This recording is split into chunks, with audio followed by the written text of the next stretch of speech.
have given a name to my pain.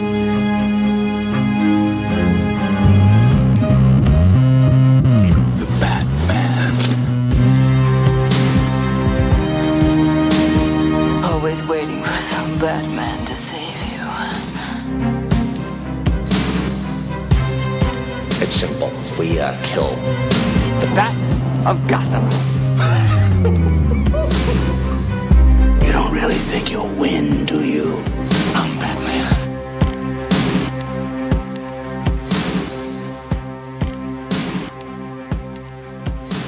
Hello and welcome to episode 109 of the Batman on Film podcast. BOF is the sponsor as well as a proud member of the Batman Podcast Network. Check out all the shows over at batmanpodcastnetwork.com. If you're listening to us on iTunes, if you take the time to rate and review the show, we'll read it on the air. Batman on Film is also now on Patreon. If you like what we do here at BOF, whether it's the podcasts, vlogs, or the website itself, and you want to help support us if you're so inclined, please head over to patreon.com/BatmanOnFilm for all the details.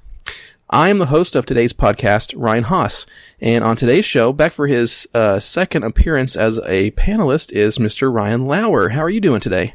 Hey, Ryan Haas. I'm doing great. Excited for the evening ahead. Thank you for asking. No problem. And I'm really excited about today's show. I mean, as you all know, a couple of weeks ago, we had Brian Augustyn on the show, so we could talk about his career, and we got to do kind of a really cool deep dive into the two Gotham by Gaslight books that he wrote, Gotham by Gaslight and Master of the Future. So it's a great time to do that because the Gotham by Gaslight animated feature is now out on digital and physical media. So hopefully by now everyone listening has had a chance to watch it, because for today's show we are recording a commentary track for the film, and to make it that much better, we got Mr. Brian Augustyn back on the show to join us. How are you doing? I'm doing pretty well. Thanks a lot. Great. So glad to have you back on the show. I think this is going to be a lot of fun. Glad to be here. Great. So what we're going to do for the commentary is we're just going to watch along with the film and just talk in the background and have a good time. And so what we're going to do is I'm going to give everybody a countdown, 3, 2, 1, go. And on go is when we'll all press play. So no further ado, let's get into it. Here's the countdown. 3, 2, 1, go. All right. So we're off with the Warner Brothers animation.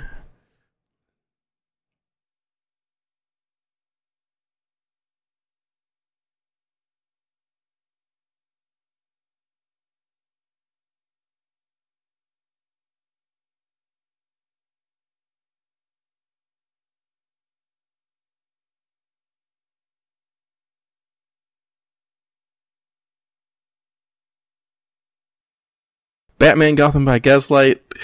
And here we get our first introduction just to Gotham City, and we're on the docks.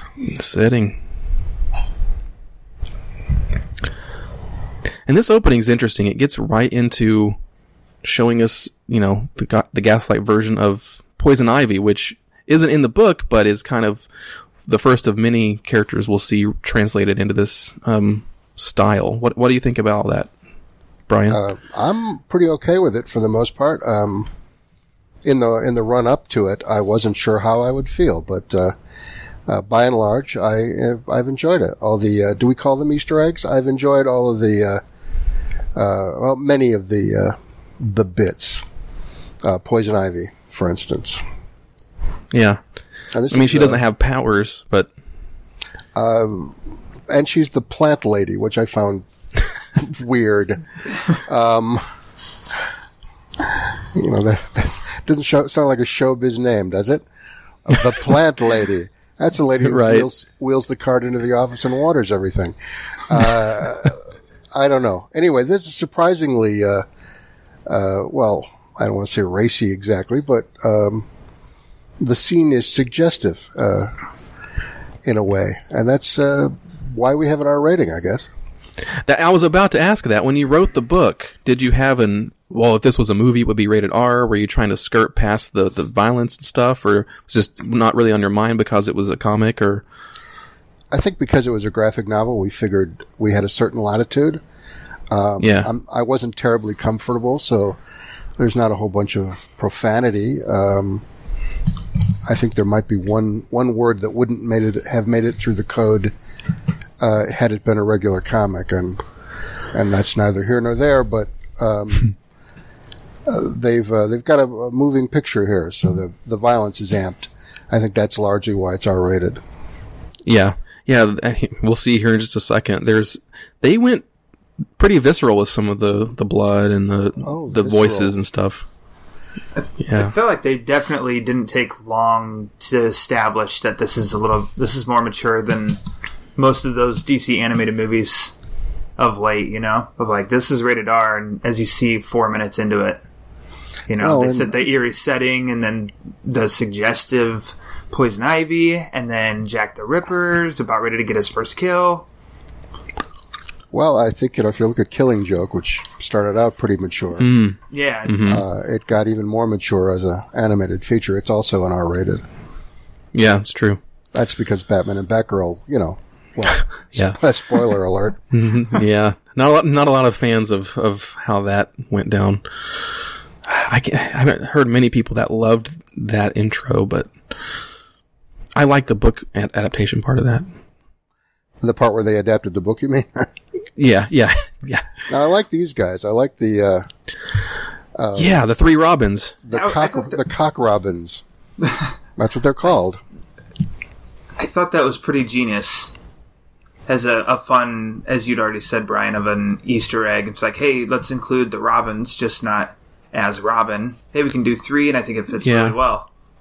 Yeah, the special features on the Blu-ray say that they're analogs to the Baker Street regulars from Sherlock Holmes, and in this movie they end up being Batman's eyes and ears around the city. I think that's pretty clever. Irregulars, I think, is what they were. The Baker Street Irregulars, and yes, there you go. They missed an opportunity to refer to them as the Gotham Irregulars or whatever the Robins or something. But there he is, right out of Batman. Mike Mignola. That's a cool move, Batman, just tossing the wrench without any second thought. Yeah. Unfortunately, he doesn't actually smack the kids around. There you go. Okay, he just called them his amiable cock Robins. Okay, there you go. So, Brian, the first question, did you have any kind of intake with Mike on designing the Batsuit for Gotham by Gaslight? Oh, sure. We went over it quite a lot. Mike was, it was very important to Mike,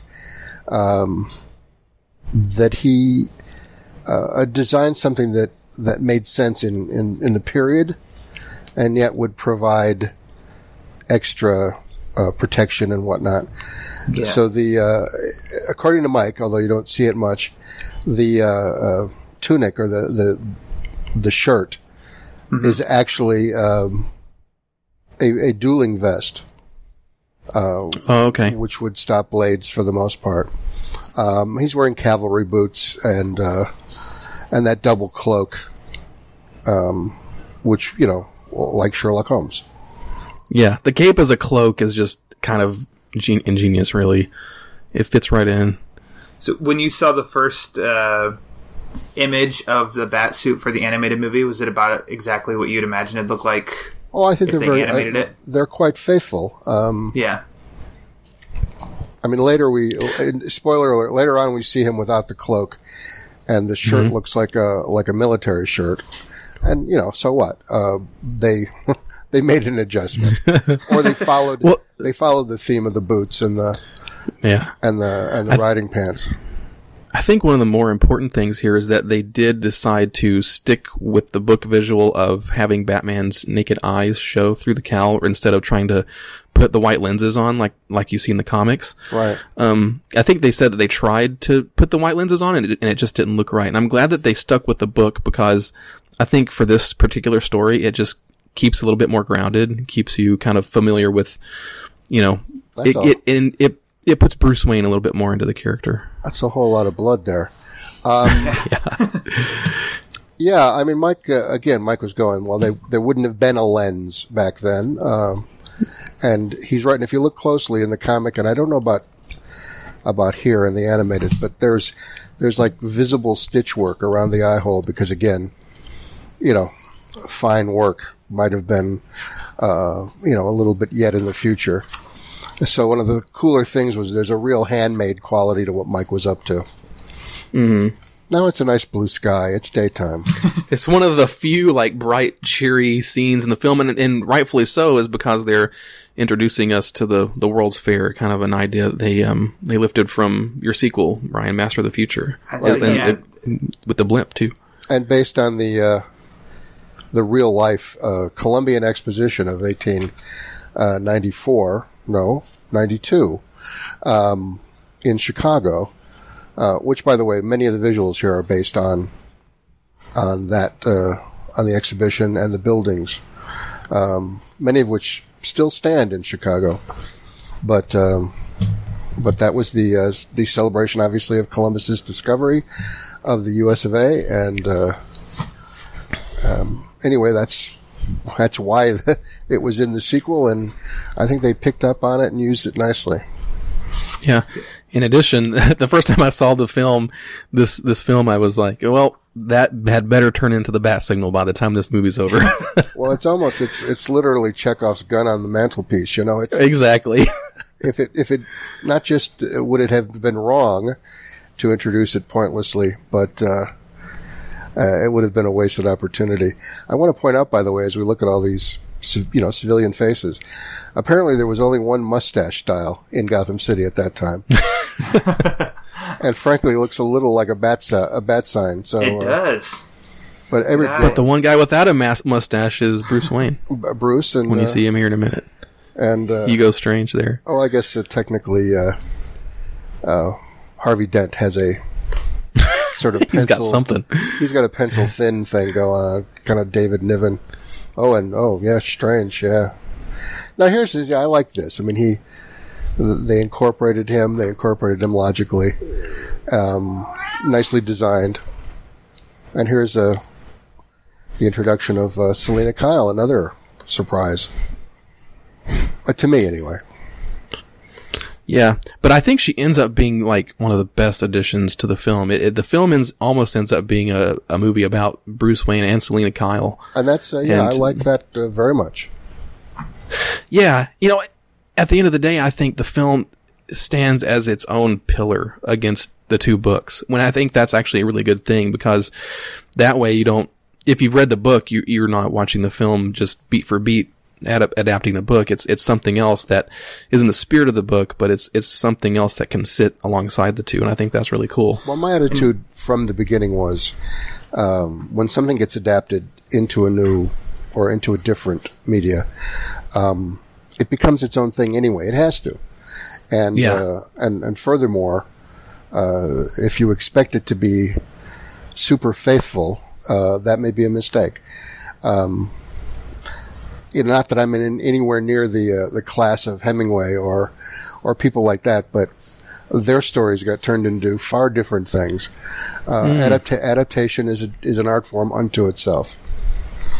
Yeah, I think that was my thoughts exactly. I was really excited, and I was like, I hope that it's inspired by the book, influenced by the book, but they kind of take it in a sense their own way that would fit well, because the books are great by themselves. It's like I don't need to see it page for page redone. Had they been more faithful, I would have been happy, but it's okay. Because I have the books. Give me something that's kind of loosely, fits in the world, in which I think they did extremely well. So now I have 3 different things that I enjoy, as opposed to one thing kind of mocked in another way. Yeah, that was my point, exactly. Let me comment here as Bruce Wayne is on camera. Whoa, what a great piece of casting getting Bruce Greenwood. Oh, I know, right? He's terrific in this. Terrific, because on one hand, he's got the stoic, we're used to the strong, frankly, a voice with a square jaw and a cleft. So he's very much in the tradition of the various and sundry animated ones, especially, somebody help me here, I can't think of the guy's name, but, who did the Bat animated, Kevin Conroy. Kevin Conroy. Right. Yeah. So Greenwood, a well-established live-action actor, of course, But he's also got just a little bit, especially as Bruce, I think. There's a wistfulness, a slightly lighter edge than we often get with Batman or Bruce. Almost, a little hint of Adam West. Maybe that's me imagining it. But he sort of becomes an every Bruce, and I like that quite a lot. Yeah. I think, to me, it fits this particular Bruce and this particular story really well because, like I said earlier, this film has a lot more Bruce than Batman, really. So he has to really sell Bruce in this. Mm-hmm. And when Batman's there on screen, he can be Batman too, but it's not just a gruff Batman voice. Bruce has a lot of character. And while the film doesn't quite go into the same depths as the book does in terms of Bruce Wayne literally just got back from his travels and now he's Batman, you still get some of that kind of younger, naive, just starting out in his career kind of story here. Yeah. Yeah, I think it's implied. I don't think it's explicit. That he is only been at this for a short time, long enough to have been noticed. For the people to be wondering about him, but not so long that they have figured him out yet. Might he still be a menace? Yeah. So it's early in his career, absolutely. Now so I think Go ahead. I'm sorry. I was going to say I really loved that daytime scene. One, I thought the animation was great, but just in that short amount of time, we were introduced to so many characters that have been in the Batman world for so long, and nothing felt forced. It was I just thought it was a really good, seamless way of, at the end of that scene, you're like, oh yeah, there's Harvey Dent, Selina Kyle. Oh, there's, oh my gosh, I'm forgetting her name. Hugo Strange. Harvey Bullock and Gordon, and then I'm forgetting her name. Leslie Tompkins. Leslie Tompkins, there we go. That was fun.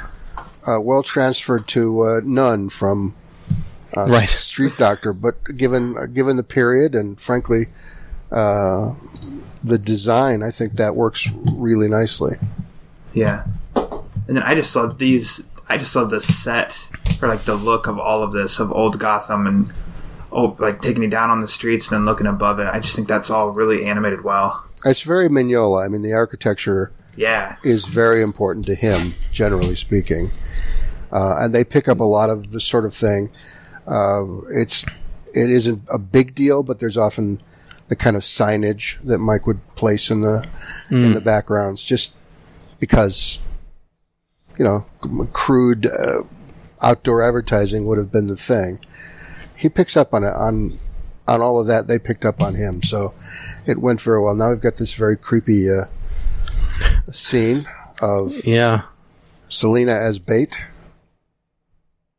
Now I think they did a real nice job in general, and we'll see as we go that the cat and mouse of the Ripper and victims, and frankly the engagements with the different characters and the action is well amped, I think, and nicely designed. Are we all in the slaughterhouse right now? Yes, yeah. And it's not just action for the sake of action. Like here, they're putting some nice beats in here. We actually see Selina, unfurl the whip, and there you go. I mean, there's Catwoman for you. I love the way that they just gave her that look of when it looks like she's trapped, it's kind of like she just turns around and she's like, all right, this is how it was planned. And then out comes the whip, and then it's a great scene. And manages to get one up on the bad guy. I mean, not for very long. But yeah. But you've got Batman too, and this is where they all three kind of meet each other like this. I think that's pretty great. And well choreographed, well paced. Took away. And like you were saying about, matching Mignola's art the best it could. We talked about this on the last episode with you, Brian, but I think that they pulled a lot of the kind of color palette. I think the color palette really matches quite well to the book in a lot of spots. Just these muted colors that just kind of work together really well. Well, Mike worked with a colorist, Dave Hornung, and I don't know that Dave's done stuff, but not a whole lot. And this is back in the day before digital was very sophisticated for color separations. But even in the 90s or the late 80s, when Hornung was doing this, he was old school. He painted all of this by hand with with muted colors.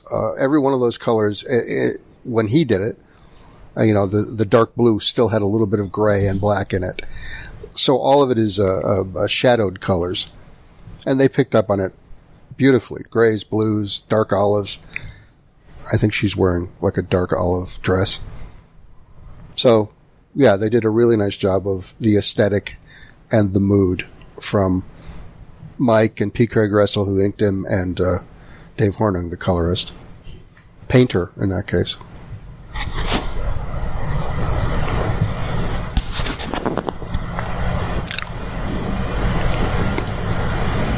I like the bit of business. She didn't need to be rescued, she says.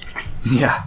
I will also note that while they were very good at getting the Mignola style, 99% of it, Selina really looks like a Bruce Timm character. There is that sort of animated Batman style established by Timm all the way back. And Bruce Timm obviously is the executive producer of this deal. So I think they still follow some of the model style. And he hunts again. Oh boy. See? That's Gordon. Yeah, just looking at him, it's like, man, they made Gordon huge in this. As you'll see, there's a reason for that later on. But I see what you're saying, I think, with the animated series, because Gordon's got that jaw. He's got that square jaw from the Mike's characters also have enormous... Batman has, not just a lantern jaw. He's got, he's got the full-blown, a big lantern jaw. In any case. Nice little domestic scene. I love this dialogue. Damnation! I think they did a good job trying to, match the dialogue. Match period. Cool. Yeah, match period. I think a lot of the things like flourishes come out pretty well. It's kind of fun. Sometimes it becomes, not here, but I mean sometimes it can become, overly self-conscious or... Yeah. Where people are saying things like, by Jingo or something like that. Or Sure. Jehoshaphat. But they do it decently. It's oddly historic that there are as many Irish brogues as there are because, that period in New York or Chicago or Boston, most of the cops would have been Irish. Most of a good deal of people would have been coming, an influx of the Irish immigration. So having Bullock with the brogue during that scene before we knew that he was Bullock and he was referred to simply as Chief, and we hear his Irish brogue. I know people have said to me, we thought it was going to be O'Hara from the TV show, obviously. The 60s show. The 60s show. I like this sort of detente, not quite cooperation between the two, which is, I think, not quite as friendly as the contemporary versions of Batman and Gordon, but there's an odd spirit to it that I like quite a lot. We used less of that, but they picked up some nice tension. Yeah. Yeah, and this is a really interesting scene to go back to and kind of analyze after you've seen the film once. Right, you ask yourself, why exactly? What was he thinking? Whoever the he is. But, and there's that amazing Gotham City mustache in full bloom. It's very homey, though. It looks like a real place. Yeah. Nice setting. Alfred's doing his best. Oh, the townhouse. That's a thing that we use the manor largely because it's Wayne Manor, and largely because Mike wanted to draw this enormous, beautiful architecture. Right. But with one piece of dialogue. Oh, no. I have a townhouse now. I want to be much closer to the action. Also, a terrific Alfred in the style of the Alfreds. voiced by... Yeah, that's a great way to get your traditional English butler. But voiced by Anthony Held, of Buffy fame and a bunch of other stuff. Mm. And as I was reminding no one that remembered Folgers commercials of 30 years ago. He's a British actor, and he's done a whole bunch of stuff, but he was the mentor character on Buffy. And that's interesting. You mentioned Brian earlier how they said that Bruce wants the townhouse so he can be closer to the action. I wouldn't say that. I mean, that could also be kind of a sly reference to the comics in the 70s and things like that, where Bruce moved out of Wayne Manor and into a penthouse in Gotham City. I think largely they did it to make the narrative that way he literally is in the middle of everything. Mind you, editing or whatever, they could move him from one place to another. But if you understand that even with a very fast horse, exactly, he doesn't have a Batmobile. The part of the world that they're in, that he would have been in Westchester County style, let's say, according to Gotham is New York, it would have been 45 minutes, an hour to get into town. So they're trying to be realistic. Yeah, it's pretty practical. And if you notice the Easter egg here, the theater was called the Monarch Theater, which I think is the second reference to Batman 89 in this movie so far. I think Johnny Gobbs got mentioned earlier. Yes.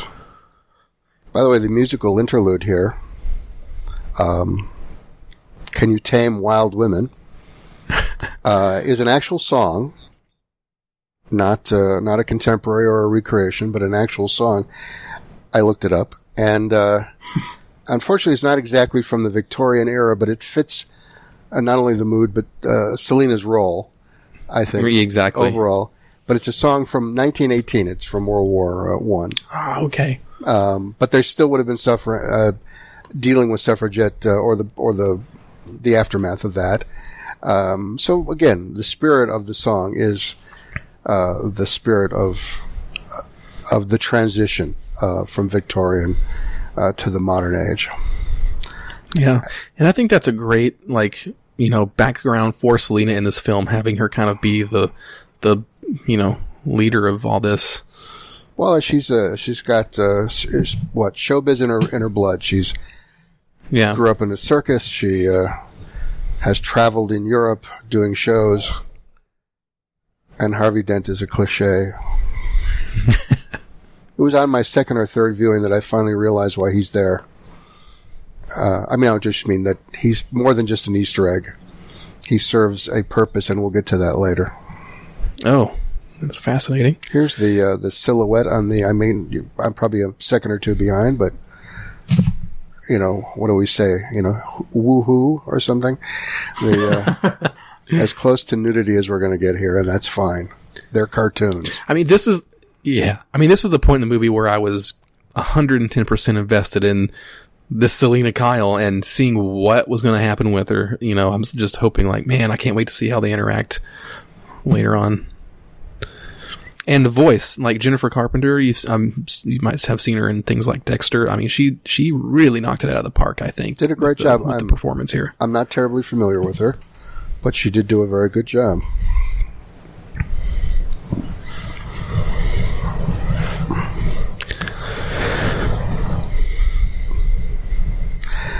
So you mentioned the Monarch Theater. Was that the name of the? Yeah, the movie theater where they went to see whatever it was in the Footlight Parade. Yeah. Yeah, in Batman 89, it's Footlight Parade instead of Zorro for some reason, but they knew better, I guess. That's right. The worst part of the Ripper is they won't keep the saloons open at night. Harvey's got his thumb on it.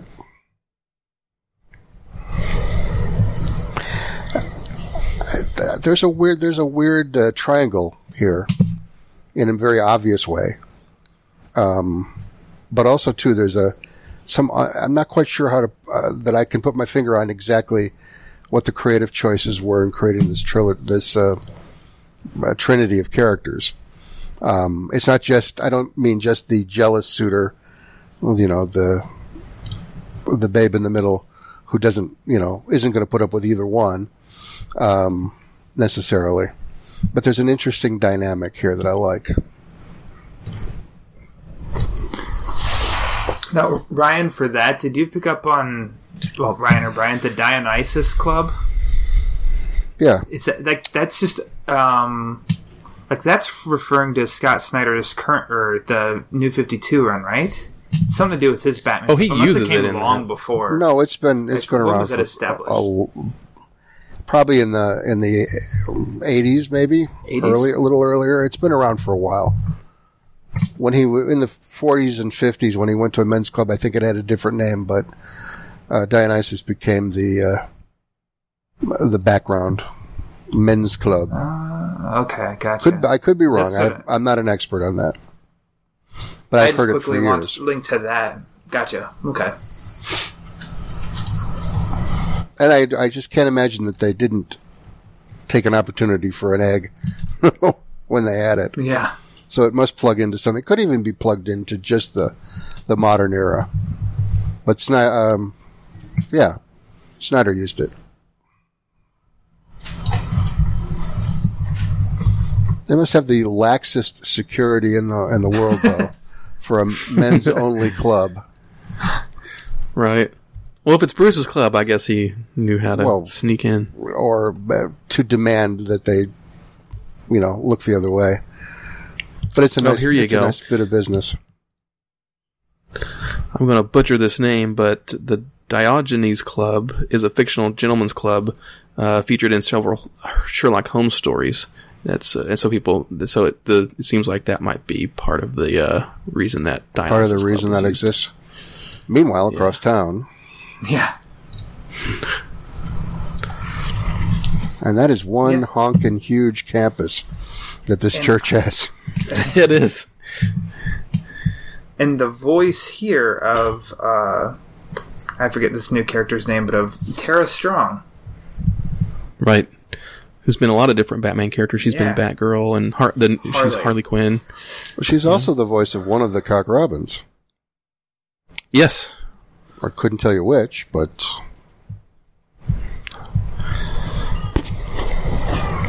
Oh, she's voicing the sort of cliche Irish sot. Excuse me. Actually, when I saw that character... Yeah, you're right. When I saw that character for the first time, I thought, there's a character from a Scooby-Doo story here. Because she's such a dried apple caricature. You kids be getting along now.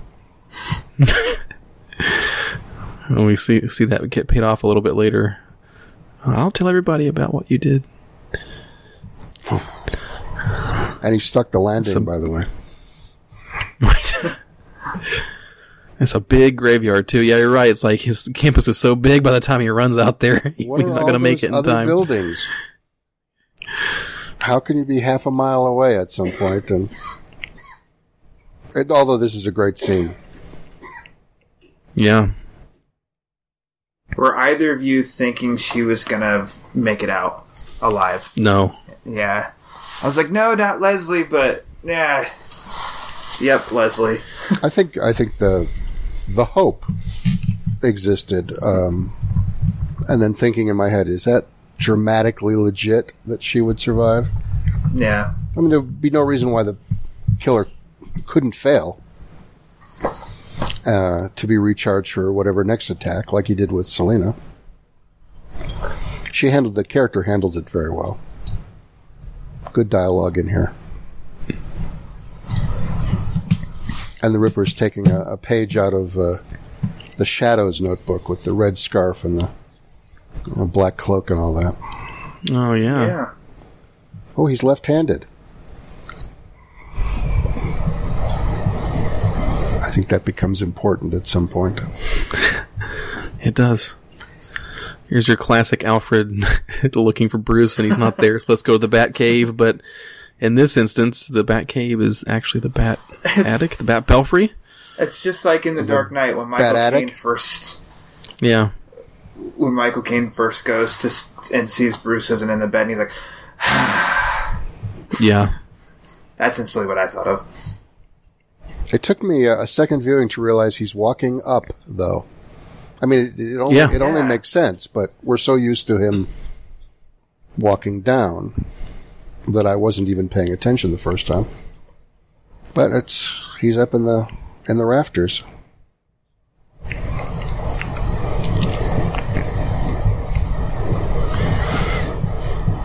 A lot of this too reminds me of the kind of stuff you would see Batman do in the Batcave in the early comics in the late 30s and the 40s, where he's got all the microscopes and test tubes and some lantern. Candlelight, yeah.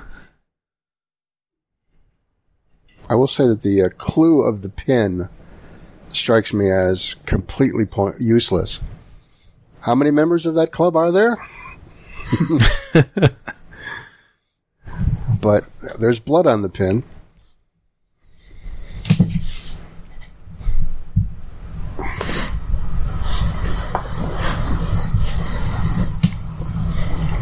And a hair. If you can only use DNA. Someone said, what are the biggest limitations to creating a story in this period? And I said, well, there's no point where Batman can whip out his cell phone. Right. Or frankly, as we discover, drive a Batmobile or any number of things. Even in comics in the 80s or whatever, I've been going back and rereading some things.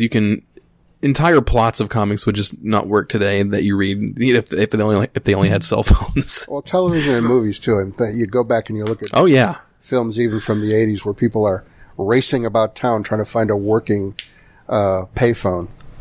And now I'm sure a good number of the people alive in the world don't know what a payphone is. Yeah. So did you find that aspect fun, Brian, in writing this, given the limitations because of the time period, that it's more about the man and not like the gadgets? Well, that's what we were focused on, yeah. Anyway, I mean, if our singular charge was to tell a story, irregardless of where it would be set or when it would be set, that reaffirmed the essential qualities of the character, then you have to,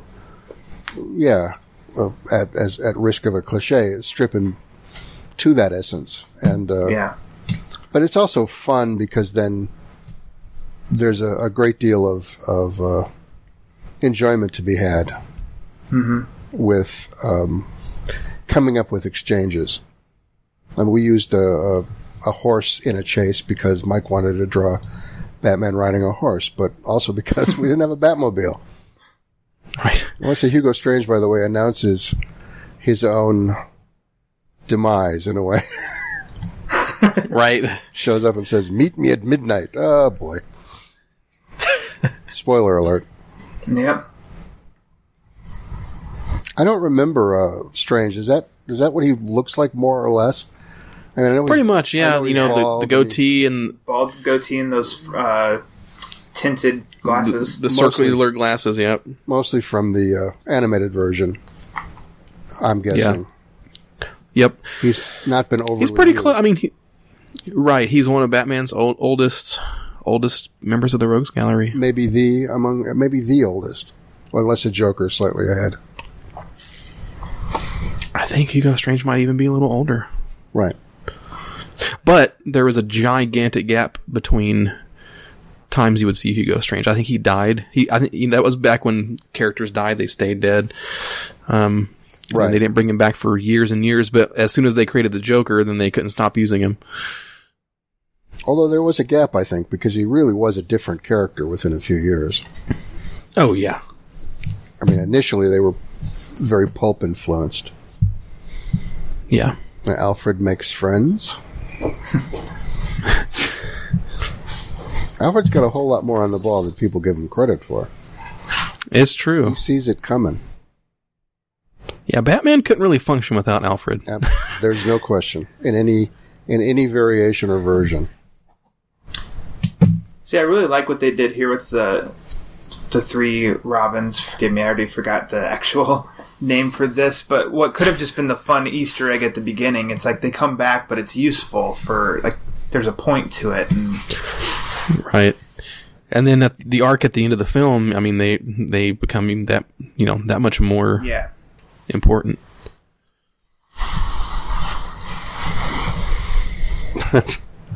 And the street urchin runs off with their business card. Here's the. I'm telling you now, Mr. Wayne. As soon as he's done with Hugo,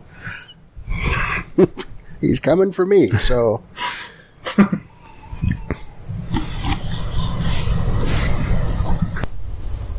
It's just really, for whatever reason, the woman reminds me of a Hanna-Barbera character. I think it's the hat. It's got to be the hat. The hat, the shaggy hair. The wrinkly face. It's something like with the mouth, I think. Kind of the sunken mouth with the jaw jutting out. And the hat, yes, doesn't hurt. There's a whole lot of things that are simply in the spirit of the book that I think have really fleshed things out. And so, seeing them well used, the technology of the time, and by this I mean like the horse cart and the L trains and whatnot. It just it puts us at ease and in place, and I think they do a great job. And here we are at Bedlam, well, Arkham. Yeah. Arkham. I really and it's really it's fascinating though too. Like, this gives an opportunity to show like all these masks, and Jack the Ripper gets a mask here briefly, and a nicely done bit of business, as we will see. Also, is that the Joker? This is a great time to ask. I loved how you slyly, mentioned the only really other Batman villain you kind of tease in Gotham by Gaslight is the Joker in the original book. Right. I mean, did you have any plans to show other characters, or was it a red herring or for the Ripper, or was it just kind of an Easter egg on your part? Like, well, if he existed, he could be like this. Couple of things, as I recall. He was there as a throwaway, Easter egg, I guess. There are a number of characters that we use in the background who might have been the Ripper, who were never developed into full-blown suspects. We used because Mike drew the characters into the story. We used a real-life character, the Duke of Clarence, who was in fact a suspect. But yeah, the Joker was a maybe suspect, or maybe just to point out that never was there a better time for Batman to exist as the world was getting grislier. Right. Yeah, and artwork wise, it reminded me very much of The Haunting, like, Conrad Veidt. Well, that was from The Man Who Laughs, done on purpose. And weirdly, given the second story taking place at the World's Fair, the backstory of the Joker that we get in brief is a reasonably famous serial killer from in connection with the fair. But I didn't do the math in my head at the time. Could have brought him back. That's pretty interesting. Could have brought him back. Man. Well, you can still do a third one. That's the question. There's two. You always need a trilogy to kind of round out a story. There was one pitched. There were two. There were two number 3s pitched, and the first one was pitched just as everybody and their grandmother were turning in pitches, and after about 2 years, just DC decided there was a saturation. So the caves of Gotham didn't come to exist. They're digging the subway and discover something Cthulhu-like. That one didn't happen. And then there was another pitch a few years later, but Elseworlds just weren't going to get off the ground again. I would wonder if people really dig this, if they'll kind of think that they could go ahead and do another one now. Well, they used the background from the sequel. They used quite a bit of the sequel. Right. So now they need new material. Right. And, talking about the Joker, they don't really mention that or put that Easter egg here in this film. So I almost wonder if that was intentional. Yeah, I wondered if that was intentional. If they ever have plans to do a sequel to this animated film, if they'll use the Joker. If they do, they probably will not. They will bypass the need for a graphic novel, would be my guess, and go straight to the screenwriter instead of me. But such is life. Now, did you get to work? Did you work on the Countdown to Final Crisis tie-in that brought back the Gaslight Batman? Was that the Ray few years Palmer ago thing? Yes. Yeah, yes. I wrote the Gaslight chapter, if that were the... Yeah. Yeah, Search for Ray Palmer. I did. Yeah. I want to say, by the way, I remember that story. I love the blimp in this animation, and the fact that yet another little background element. A fight aboard and around the blimp is out of the sequel. I love that silhouette in front of the moon too, on top of the blimp.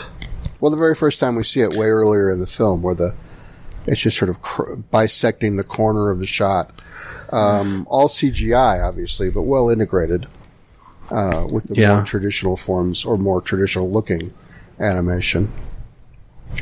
Yeah.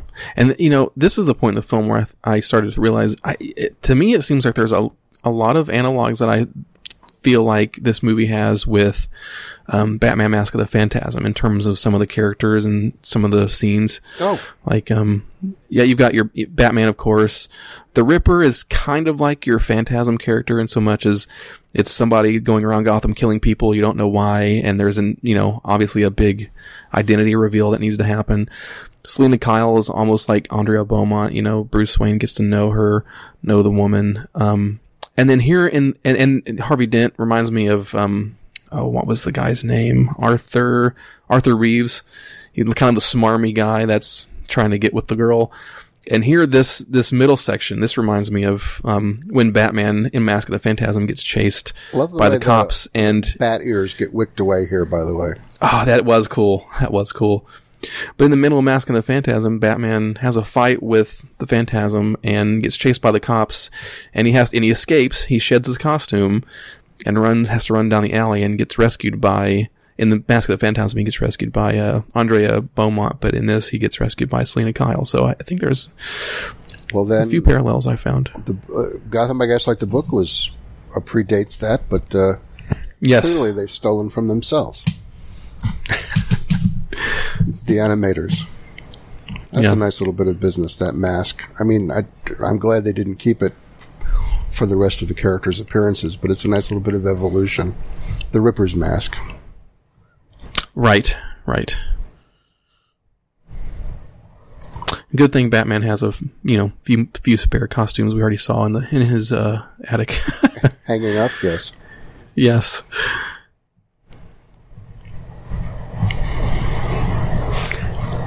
And of course, Bullock fulfilling the role that I think he originally fulfilled, both in his early appearances in comics and even on Gotham to a degree, which is leap to conclusions, shoot first, ask questions later.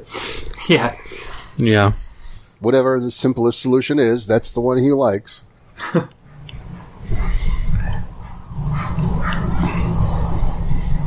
Some nice dynamics.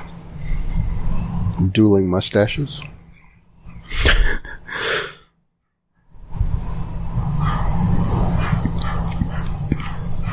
Yeah, it made me wonder, like, at this point in Batman's career in this film, like, how is this the most beat down he's gotten so far? Well, it occurred to me that on Saturday, just a few days ago, I watched the film with a group of people, and while doing this, seeing it for the second or third time at that point, I found myself having a revelation that I've never thought before about heroes in conflict or in fight scenes or whatever. It's like how many, when you make a longer story such as this, how many times must your hero fail before prevailing? Mm. And at what point is there a limit on how willing the audience is willing to go along with? At what point do you say, okay, this is cool, and then the next thing is, oh, this is too much. He's a failure. It actually is a piece of tension that I wonder about. There's Selena saving the day. I like how she calls his bat costume his accoutrement. Let's remove these accoutrements from you. And this is just fantastic. Say bat accoutrement? I don't know. This has to go. That has to go. And the bat accoutrement. Yeah. So it's kind of a military shirt there. And of course the James Bond dodge in the next second. Open up in there.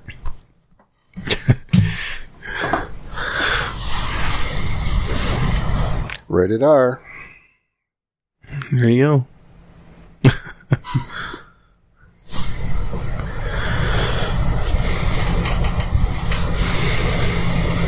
When we had the cluster of police a moment or two ago, I realized how much more faithful even than I thought they were to Mignola. All of these really big-chested people with relatively short legs, like Gordon, that's very much in the style. And Mike's characters don't tend to have a straight line from shoulder to shoulder. There's even Bruce here. They're more curiously designed than realistic. And I'm glad they captured as much of it as they did.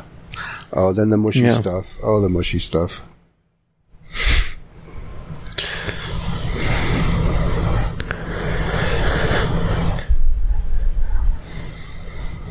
Ooh. Now this is interesting.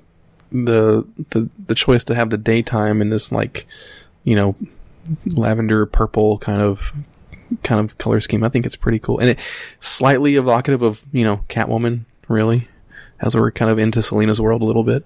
There were, it seems to me, some lavenders or purples and some greens. Yeah, even the sky.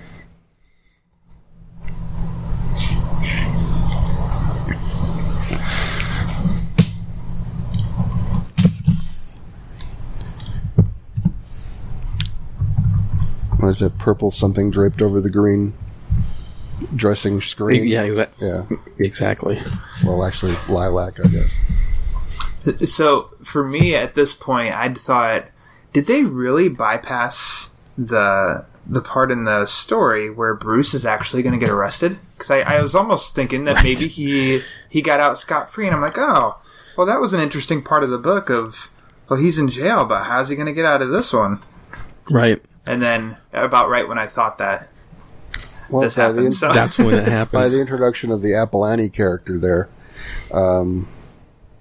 you know, she was witnessed threatening him. Well, they're just not letting up on the purple. That character's death sort of, I think, seals the deal for Bruce. Our gag was simply, there's two people in town who work nights, and and who would be more suspicious?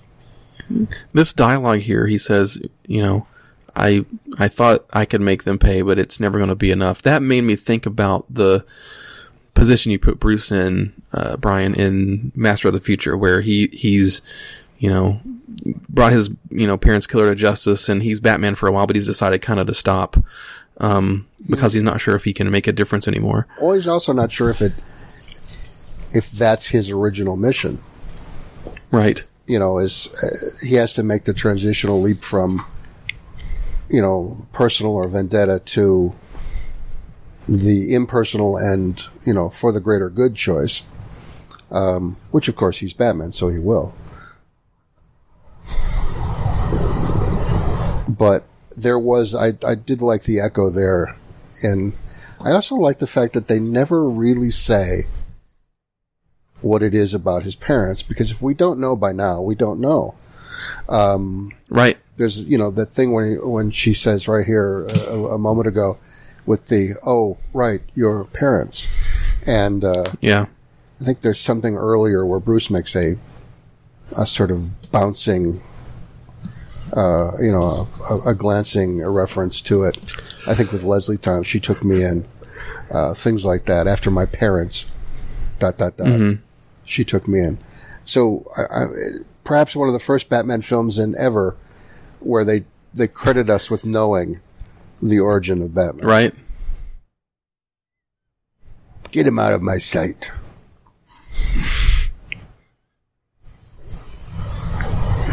Hey, there's Bruce's uncle. He was the Ripper in the original book. He's the defender, the defending counsel, yeah. And just like us, they realized no one cares about the trial. Get it over with. But that is exactly Mike's design for the character. Based on younger Boris Karloff, by the way. It's even visible here. Oh. Nice. But if you look at the graphic novel, Mike has drawn him almost as a portrait of Boris Karloff. And that's an Easter egg completely, because that could have been an anonymous figure. You know, just a guy, just a central casting. Although the judge is Mike's design as well.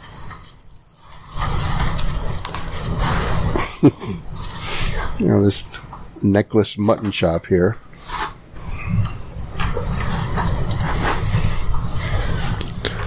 Is this the point in the movie where you want to reveal the Dent's purpose?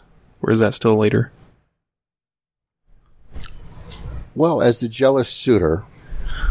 Right. He's certainly... by design, he is sort of the other side of Bruce. The two of them are contemporaries. They've been friends. But, you know, Bruce has character. Harvey has none.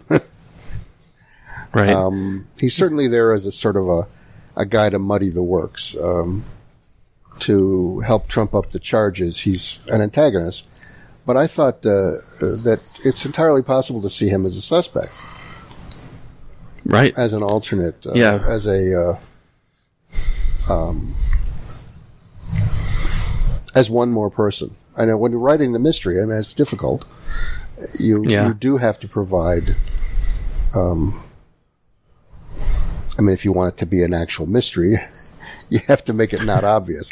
I don't think I pulled that off all that well in the original. But so you need suspects, and I think one of Harvey's reasons for being there was to, especially since they established that sort of resentful edge, that he was there as a alternate suspect.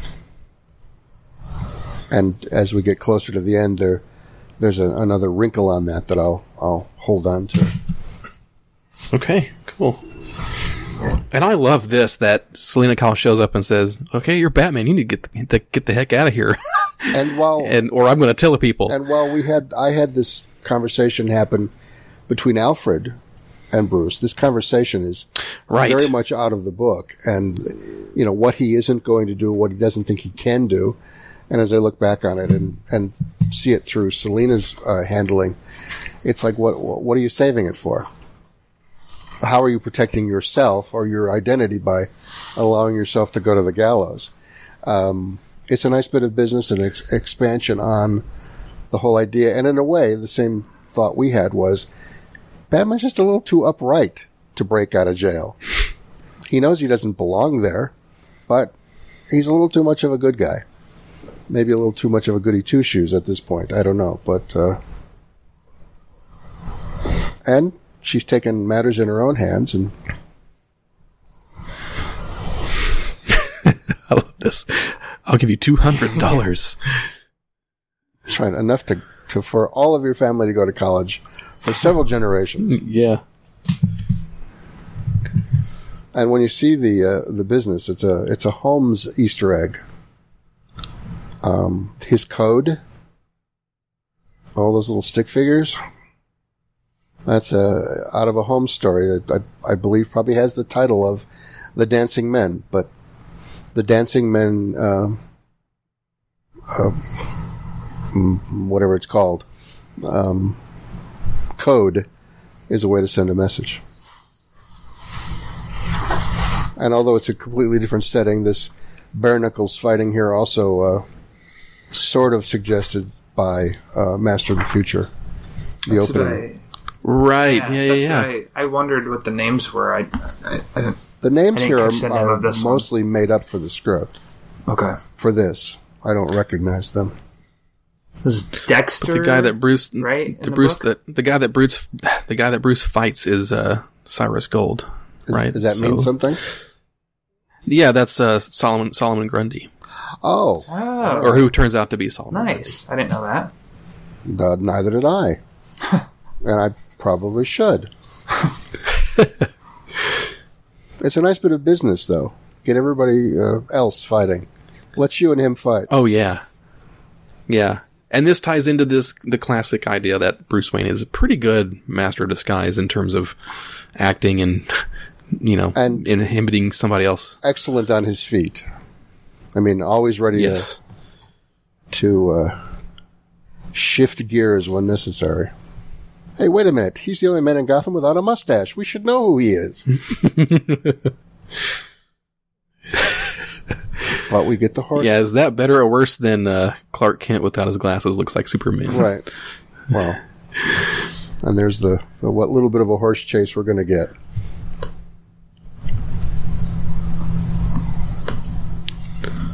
Now, see, I actually start to feel the tension building well. I think they should have the viewer on the edge. And here's snarly, snotty Harvey. Well, because at this point, I'm invested in who's the Ripper, invested in Bruce getting out, what's going to happen with him, and Selina too. So all these storylines are starting to kind of converge here. It's nicely played, yeah. And now the three Robins get a little mission, which I think this is pretty cool. Well, my issue is what's in the box.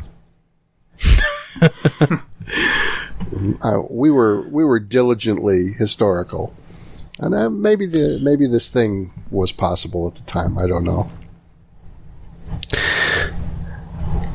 I think it's good that they didn't try to go a completely Batmobile. It is kind of a, and this, like and I guess said, the device may well have existed in real time. I don't know. Right. And it is a little. It seems cutting edge, or at least a prototype type of thing, which isn't so out of the realm of Batman. But nobody knows what it is either. Exactly. I mean, it's not a commonplace thing. And you got the World's Fair too. Pardon me? And you got the World's Fair too, so maybe that tied in a little bit, like, oh, it's new stuff people haven't seen before. A little more cutting edge, yes, I suppose so. And Dickie and whoever else the other two are, Jason and Tim Drake. And Tim Drake, right. What is, this is a good time to ask, what is your take on Robin? And did you ever think maybe of adding it into the Gaslight stories, or had we gone to that third title, whichever one it would have been? I had in mind that we would do at least some sort of analog, if not literally a kid in a costume. I think I've grown up in times a little too modern for that not to seem odd. It's tricky. It's a tricky dynamic, a tricky relationship, and frankly, Burt Ward didn't help at all. It's such a weird little guy. Although this scene, by the way, is in a lot of ways subtle and as it plays out, startling.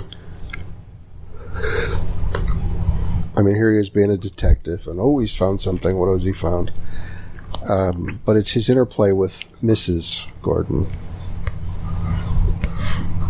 and the way this scene plays. Goosebumps, for me anyway. So a really nice turn of business here. Yeah, being a lifelong Batman fan, and it's kind of one of the last things you expect. But then when it happens, it's actually, it's pretty true to the story. It's not just because. Yeah, I'm not sure it would have been my choice. Obviously, we chose something else, but had we expanded it, I think we could have expanded what we had. But I understand what they're up to. And frankly, in terms of impact and payoff, that it was somebody so totally unexpected. Well, I mean, that's the way you shock people. Yeah, I thought it was a good deviation from the book, and another way of keeping the book and the movie as basically two different stories. Well, I mean, I'm not sure. Again, as the author of the book, I'm not sure that author. Anyway, I'm not sure that I think you couldn't have done. We couldn't have unfolded, but in that it is an adaptation, and change is inevitable. See right there. Yeah, Barbara's face. He has to burn the sin out, Anyway, it's a choice. Like I said, I'm not sure I would have made that choice, but I get why they did. And I think in the context of that, it has real power. And part of the power is from the familiar and that sense of we don't have to think about certain characters. They're in our mind after 70 years or whatever. Those people are already, we know who they are. We know they're good guys. Right. So it is ultimately the scary reveal that it is. It has power. So Harvey then, if Harvey was then there as a suspect, then he was also a red herring, to use the sort of mystery term. Right. The thing that, the purposeful misdirection.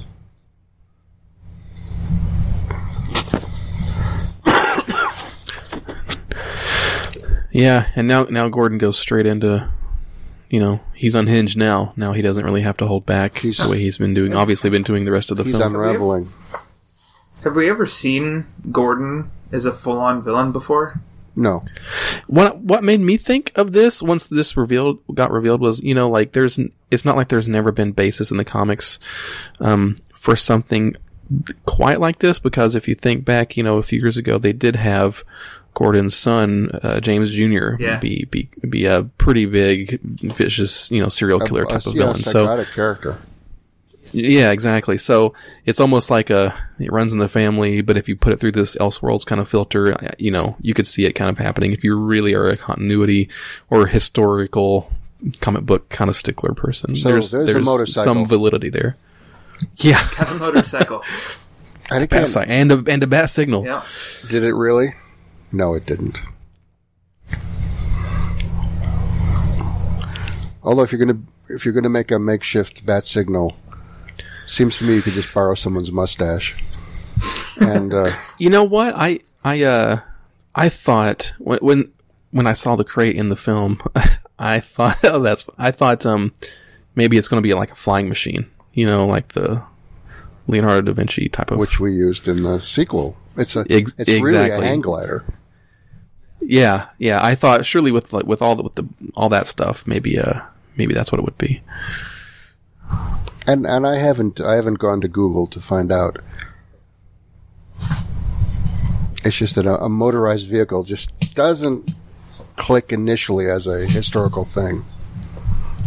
But I'm sure they would have gotten it right. I'm sure they did get it right. Oh, poor Selena. Cat and mouse. Music is great, by the way, throughout. And it really builds the mood. Oh, yeah. Yeah. It's very moody, yeah. I mean, we're not Google hearing tells it right me now. Exactly. Google tells me that an early internal combustion petroleum-fueled motorcycle was the Petroleum Reitwagen, designed and built by the German inventors Gottlieb Daimler and Wilhelm Maybach in Germany in 1885. And Daimler and Maybach names from the Mercedes brand. Ah, there you go. And what year would that have been? It says 1885. So, there you go. It existed. I like very much the use of the Ferris wheel. Yeah, and I like the foreshadowing too. Like they do establish that at the start of the film, and now we're seeing we're seeing Gotham's Eiffel Tower come to pass. Yeah.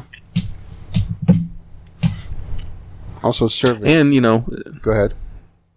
Oh, I was going to say, just like another analog to Mask of the Phantasm. This World's Fair, this symbol of Gotham, the hope of Gotham or Gotham's future. It's all going to come crashing down at the end. And I'm blanking off the top of my head, but there's a famous sort of silent film that features a crash of a Ferris wheel. I think certainly it also evokes the tower at the end of Bride of Frankenstein, and the place where the bad things are burnt away. Thank God for CGI, because this is a very effective sequencing. Yes. I mean, well integrated. The fire, the mechanics of everything. Yeah. And again, yeah, that's a cool technique they've got for the fire. Actually, with the holes and stuff, it looks like almost like a graphic novel, something you see in a comic book. But it moves more like real fire, which adds a creepiness. It's not just a graphic representation. It actually crawls and crackles and what have you. Look at the size of those fists. Yeah. Come on, Batman. You got to win at least one.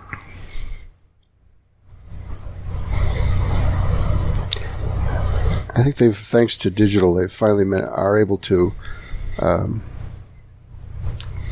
put together the CGI and regular digital animation so that none of it stands out as particularly, like that thing's too shiny and that stuff is too blurry. It's all nicely integrated. Right. Yeah. Yeah, a lot of the horses that you saw earlier in the film are actually CG. Right. Absolutely. As, again, are most of the mechanical bits of business. In the overhead shot of the motorcycle, I think the second sequence we see, there's no question that it's CGI. I mean, it looks almost photographic. And all of the attention... Well, I love that move. Which move was that? Where Batman just like smashes his hands into the side of Gordon's face. Right. It's a cool Batman move. Selina taking care of herself. They should hit each other with their jaws. Probably create some serious damage that way.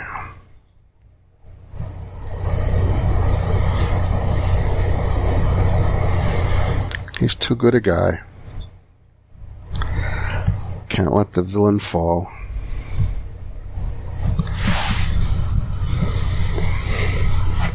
This is really an excellent fight scene, too.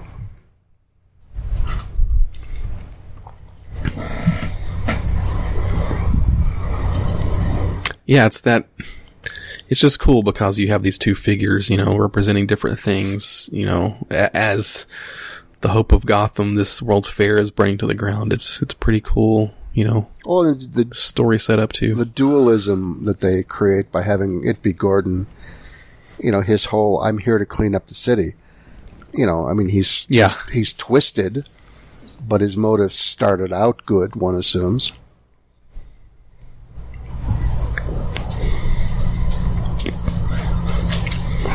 Every shot here at the of the burning Ferris wheel is astounding. Yeah. What's your take on what is about to happen here with Gordon?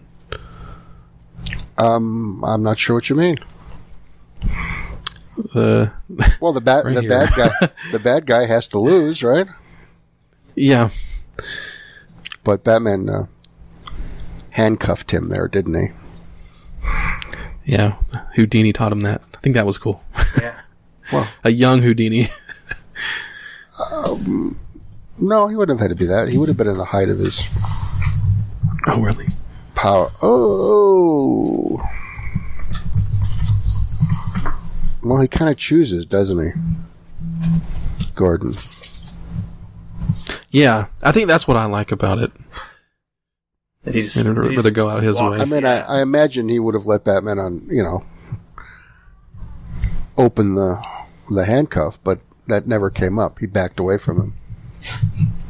Look at that fire. And this bit, what the... Selena, let me save your ass one more time.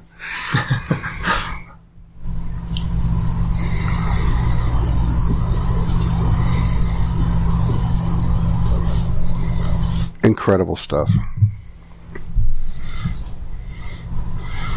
And here we go. Yeah, now this is cool. I like this. You've got Batman, Selina, Alfred, and the 3 Robins. Like, that's, to me, as a fan of the Batman family, I like the way that this ends up and puts all the characters. Yeah.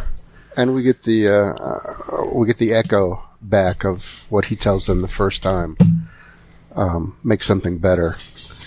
Given back to him by Dickie.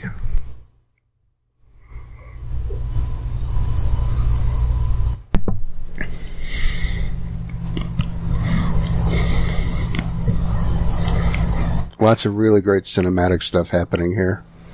Silhouetting.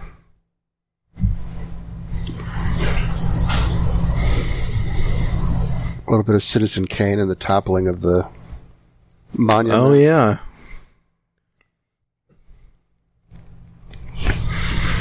Well, and that's it. From what I know of the creators, of the film, particularly the screenwriter, very plugged into period. So, and I think that shows. And they ride off into the sunset.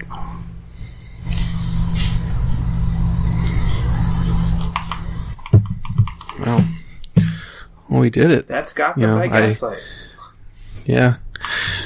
So I guess like some thoughts to wrap it up. I mean, just for me, I think we've said it a lot throughout this. I like that it's a third pillar that we can set alongside the 2 books. Because this world, that you, Brian, and the rest of the people that worked on the books, it's just a great testament to the strength of that, both that concept and Batman as a character, and I'm glad that they were able to kind of make this film too, to kind of stand alongside of those things. And I like the way that the characters are portrayed in this film and the way it all turns out. So, well, I think it's pretty great. At that screening that I mentioned where there were a lot of people, friends and fans of the material, there were a couple of people who weren't happy with the choices, the mystery resolution. I mean, if that's going to happen forever, but, like I said earlier, adaptation is adaptation, and, they had me 3 minutes in when my name was on screen. Almost nothing else mattered.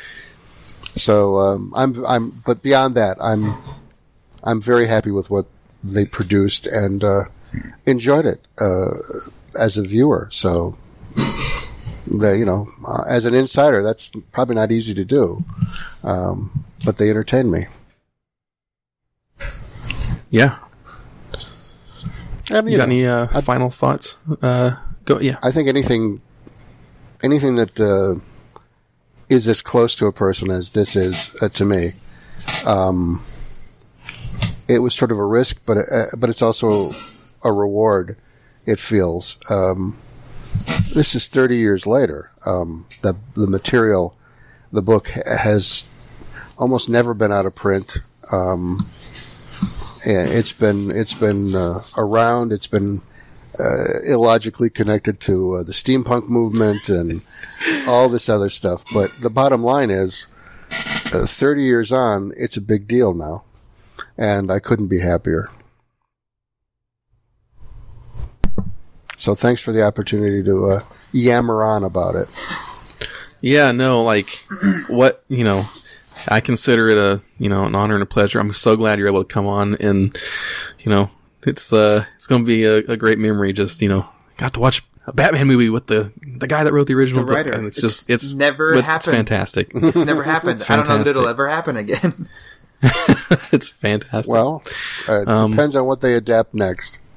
Yeah. Yeah, very true. Brian, can I ask you really quick? So I know that you said that they had you won over 3 minutes in with your name, but did you have moments of, I guess, what was your experience like watching it for the first time on? Were you kind of nervous of, this is what it's based on our source material, or were you just going in as a fan, or how did you feel watching it?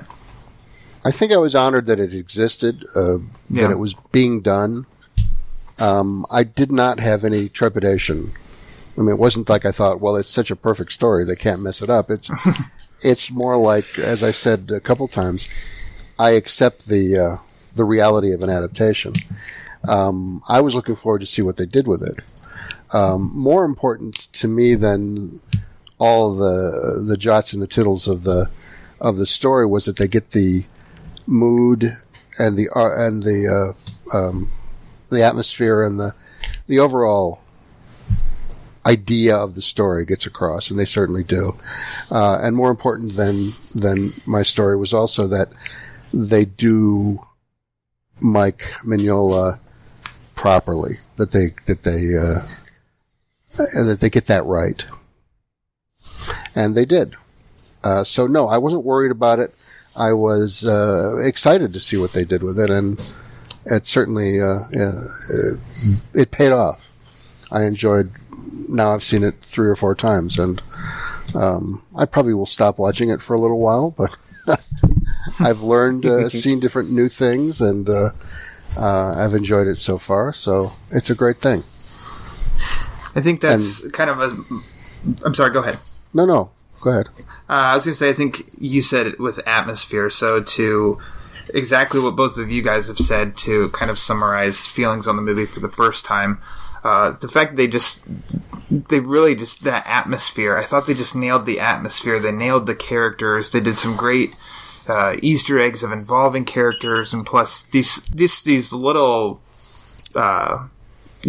pieces that both of you guys have mentioned throughout the movie that were just, just the smallest things, which I thought was great and really showed that they did their homework at the script with the look and everything. And I think the movie, I just loved it, the whole thing. And so again, to echo that, it wouldn't exist without your story. And from my, just a fan's perspective of the book and then the movie, and that you just have two separate, but, kind of the same, in the same world, two pieces of media that are just like top notch. I think it's just a win for all those fans. Taken from the same root, obviously, and then different not only because of the media in which they're each done, but also because, frankly, with film, animated film especially, and what did it was it run about an hour and 20 minutes, something like that? Yeah, a lot of room to expand it, and they didn't waste a frame, so they are relative takes on the same basic idea. And the bottom line is, it's Batman versus Jack the Ripper. That's what the book was about. That's what the movie's about. Everything else is detail. So, yeah. Well, thank you. I'm glad you enjoyed it. Absolutely. Yeah. Awesome. Well, I guess if we're going to wrap up real quick, Brian, do you have anything you'd like to plug or promote before we get out of here? No, people should go buy this. And buy, yeah. And buy lots. Hopefully they already have if they're listening to this. Right.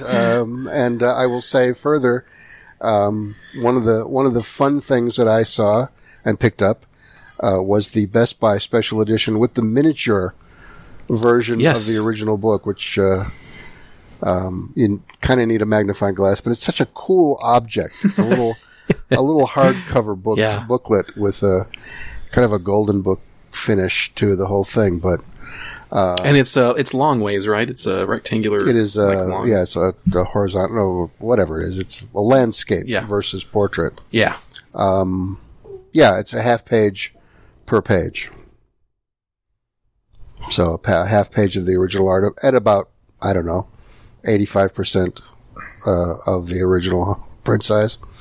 But again, even so, it's just a cool object. There are other versions in steel boxes, and frankly, I'm just happy that Warner's is making as big a deal as they are out of it. So we have stuff coming. Nothing at this point that I care to plug, simply because we're still early in a number of projects, a number of great projects. But so far, no Batman, Gotham by Gaslight sequel, but that will come. That would be awesome. Ryan Lauer, what do you got to plug? You can just follow me on Twitter at Lauer_Ryan. Lauer spelled like lower. That's usually where I throw out anything Batman, because that's what I use Twitter for. And then anytime I write reviews for Batman on Film, Bill tweets them out, and then I retweet his and do my own. So there you go. Cool. A reason for Twitter to exist. Finally. Yes. Exactly. Finally. Exactly.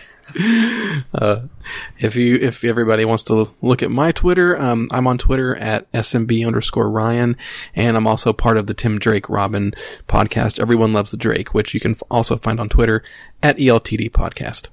And I'm on Twitter, but there's no reason to look for me. Oh, well, we do use your Twitter when we talk about the episode, so I'm just saying I barely maintain it, so I gotcha. Well, that wraps up today's episode. Thanks again. Huge thanks to you, Brian, for joining us. My pleasure. Awesome. So for Brian and Ryan, I'm Ryan. It's probably the worst three names I guess you could put together, but it's if you're writing the world's worst poem, it would be great. Yeah. So thanks for listening, and as always, Batman on Film is authoritative, definitive, and it's also the Dadgum original. We'll catch you next time. Hey now! You've been listening to the Batman on Film podcast, a proud member and the sponsor of the Batman Podcast Network, batmanpodcastnetwork.com. You can listen to the BOF podcast on iTunes, YouTube, Stitcher, Google Play Music, iHeartRadio, Spreaker, TuneIn, and wherever good podcasts like this one can be found. Want to advertise on the BOF podcast? Go to advertisecast.com/the Batman on Film Con podcast. Follow Jet on Twitter at Batman on Film and on BOF's Facebook fan page at facebook.com/jet.batmanonfilm. Email Jet via jet@batman-on-film.com. For Jet, Rick, Justin, and Ryan, I'm announcer Rachel. Thanks for listening.